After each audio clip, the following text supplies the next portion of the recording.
What's up, everybody? Welcome back to the AM, guys. Welcome back to 5 Minute Rants. I'm your host, Mike Labernathy, and welcome back to the show predicated on the journey of life and business. Hey, real quick, if you know somebody whose life would be bettered by listening to the show, would you partner with me in changing lives and share it with them? I really appreciate it. That or rate and leave a review for the show. Well, today I really wanted to talk about consistency. And I was talking with a close friend of mine, and they were talking to me about how they wished that certain people in their lives were more reliable. And when we were talking, I was like, no, they are reliable. They're just reliably unreliable.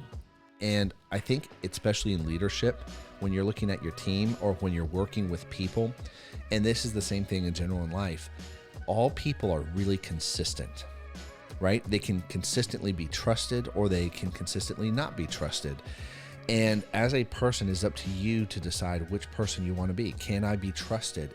Will I show up to help and show up when it matters most? Most of life is just made up of showing up. If you show up, you've won like 90% of the battle. If you just show up to the starting line to begin the race, that's the hardest part. Not just the race itself. The race itself is actually a lot easier than just getting to the starting line. And oftentimes, especially in business, it is the place that we lose the most time, the place that is most detrimental is that in-between period of actually starting the race and starting that and shipping and not moving at all. And so anyways, if you can just choose to be a consistent person who just reliably shows up, you choose to be that type of person, somebody who is reliable, in a positive way. You add to people's lives, you add to society, you're not detracting from it. You choose to be that person and just show up, you've won 90% of the battle. Now, the other thing is when you are around people, you can't get angry at them if you know how they act. For instance, if you know that you have a friend who's constantly late, how are you going to get upset and angry at them? You know they're late, so why didn't you tell them to show up even earlier? Why are you waiting on them? Right? You have a teacher who is consistently sporadic in school. They don't take notes. They say one thing and then other things turn out. So you're sitting there in class and going through all these things. And it's like, well, you know that they're going to be inconsistent. So what is your solution to stop that?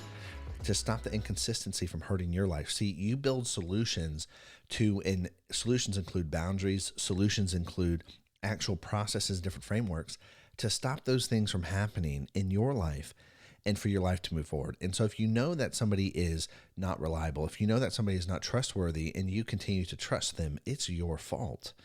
I've done this a lot personally. I've trusted where I shouldn't, and then I didn't learn the lesson and retrusted.